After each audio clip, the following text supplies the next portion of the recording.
योगी ने तय कर लिया था कि यूपी को वो अल-फलाह नहीं बनने देंगे। जो लोग कोशिश कर रहे थे उत्तर प्रदेश से हिंसा भड़काने की, उनकी ऐसी कमर तोड़ी है। वो तौकीर रजा आज घुटनों पर आ गया है। तौकीर रजा के अब करीबी पर बुलडोजर चला है दोस्तों, और 25 करोड़ की संपत्ति मिट्टी में मिल गई है।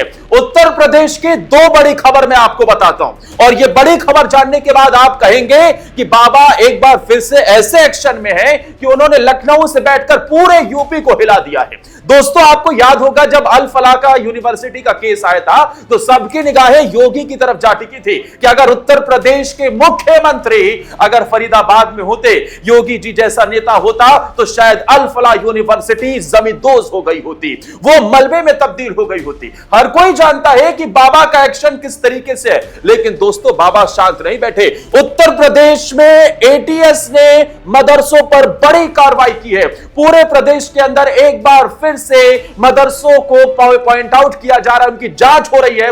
और आपको याद होगा इससे पहले भी मदरसों की कई बार जांचें हुई हैं, और जो खुलासे हुए, चाहे नेपाल से आ रही फंडिंग हो, नेपाल पाकिस्तान के जरिए से आ रही फंडिंग हो, चाहे कहीं हवाला के जरिए से आ रहा पैसा हो, कहीं कुछ और नेटवर्क जिसके जरिए से हिंसा फैलाने की कोशिश की गई हो, उन सब में मदरसों का हाथ आया। तो योगी ने ना सिर्फ मौलानाओं की कमर तोड़ी, बल्कि उन मदरसों को भी मिट्टी में मिलाने का काम किया। दोस्तों, इस वक्त जो अल फलाह यूनिवर्सिटी में हुआ, योगी नहीं चाहते कि मदरसे से पढ़कर कोई कल राष्ट्र विरोधी हरकत करे। योगी कतई नहीं चाहते कि मदरसे के अंदर से निकला हुआ प्रोडक्ट हिंदुस्तान के खिलाफी बम बन जाए, और इसीलिए उन्होंने एक बार फिर से मदरसों की फाइल मंगवाई। योगी ने कहा कि इन मदरसों की फाइल खोलिए, एटीएस को, अपने सबसे करीबियों को जांच सौंपी है कि आप एक एक कर इनकी फाइलें खोलिए और इनकी तह तक जाइए, अगर कुछ भी सबूत मिले तो मिट्टी में मिला दीजिए। लेकिन दोस्तों, यह सबसे बड़ी खबर, एक तरफ एटीएस की कार्रवाई तो दूसरी तरफ तौकीर रजा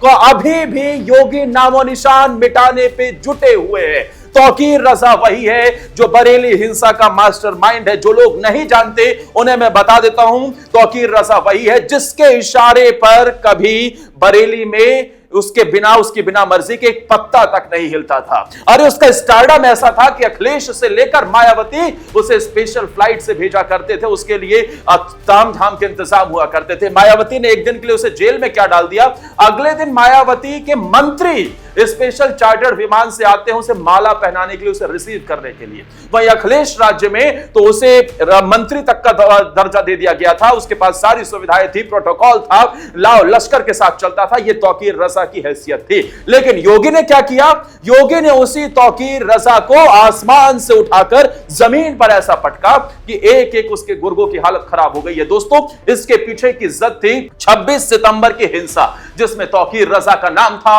उसी के इशारे पर वो सब हुआ था। और फिर पुलिस ने उसमें तौकीर रजा खिलाफ 10 मुकदमे दर्ज किए। हत्या की साजिश, भीड़ को उकसाने, पुलिस पर हमले और पेट्रोल बम फेंकने, लूटपाट करने, दंगा कराने जैसी साजिशों के तहत गंभीर धाराएं लगाई। इनमें से 7 में तौकीर रजा को नामजद किया गया, डायरेक्ट उस पर केस हुआ।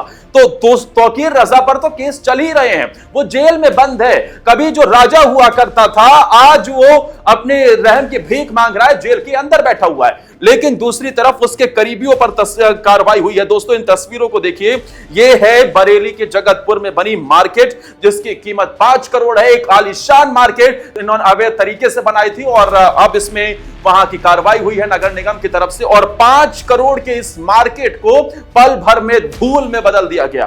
दूसरी तस्वीर आप देखिए, यह फ्लोरा गार्डन है, यह भी पीलीभीत रोड पर है, और इसकी कीमत 20 करोड़ रुपए है।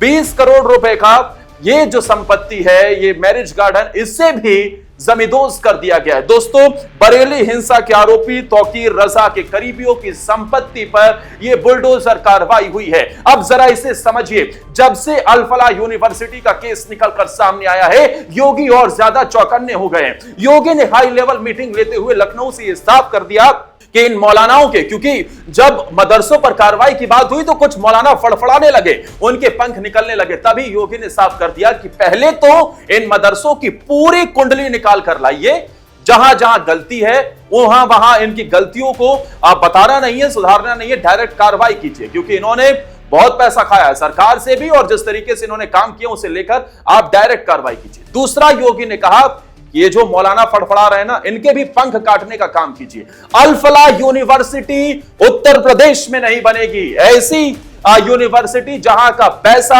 देश विरोधी साजिशों में, जहां से बम मिलते हैं, अमोनियम नाइट्रेट मिलता है, जहां से साजिशें रची जाती है, वो उत्तर प्रदेश में संभव नहीं है। वो जमाना चला गया जब देवबंद से बैठा हुआ कोई व्यक्ति हिंदुस्तान के खिलाफ ही स्लीपर सेल का काम करता था। वो जमाना चला गया जो देवबंद के मदरसों में बैठा हुआ या फिर बाकी सहारनपुर के इलाकों में, वहां पे इलाकों में बैठे हुए लोग कुछ स्लीपर सेल के तौर पर काम करते थे जैश के लिए या फिर इंडियन मुजाहिदीन के लिए। लेकिन योगी ने कमान संभाली थी तो इन सब को क्लीन चिट करना काम कर दिया, यानी कि एक तरफ से सफाया किया इनका।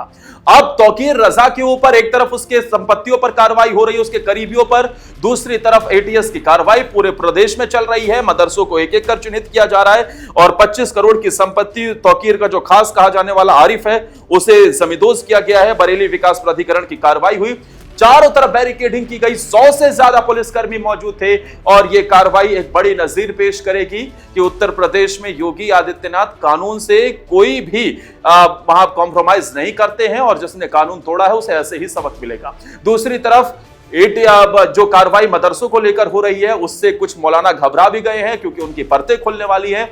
लेकिन आपका लखनऊ से लेकर गाजियाबाद तक, नोएडा तक, हर जगह ये कार्रवाई चल रही है। दोस्तों, आपको याद होगा कि दिल्ली ब्लास्ट के पीछे फरीदाबाद की अल फलाह यूनिवर्सिटी का हाथ आया था। अल फलाह यूनिवर्सिटी वही यूनिवर्सिटी है जहां सबसे पहले आपके विस्फोटक बरामद हुए थे, 2900 किलो के आसपास का विस्फोटक। इतना विस्फोटक की किसी आसपास के 2-4 किलोमीटर को दहलाने के लिए भी काफी है।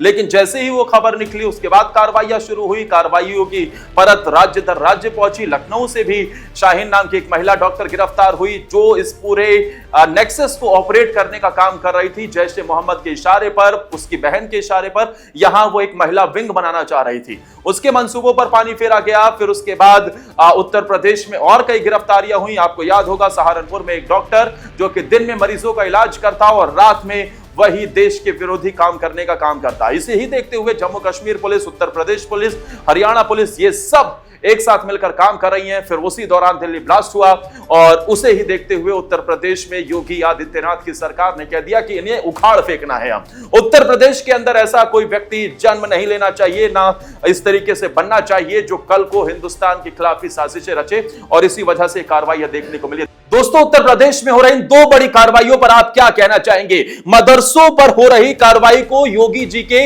आप 10 में से कितने नंबर देना चाहेंगे? कमेंट में जरूर बताना। और क्या आप भी इस बात का समर्थन करते हैं कि मदरसों पर बैन लगना चाहिए? क्या जैसे असम के अंदर मदरसों को स्कूल में कन्वर्ट किया गया वैसे ही उत्तर प्रदेश में भी इस तरीके का कदम उठाया जाना चाहिए? और दूसरा सवाल यह कि तौकीर रजा के ऊपर जो कार्रवाई हो रही है, ऐसे मौलानाओं की संपत्ति और इनके शागिर्दों की संपत्ति पर जो कार्रवाई हो रही है, उसे क्या आप ठीक समझाते हैं? इनमें से 10 में से आप कितने नंबर देंगे? कमेंट करिएगा, अपनी राय जरूर बताइएगा। वीडियो पसंद आई हो तो प्लीज लाइक कीजिएगा और शेयर ज्यादा से ज्यादा करना, हमारे चैनल को सब्सक्राइब करना।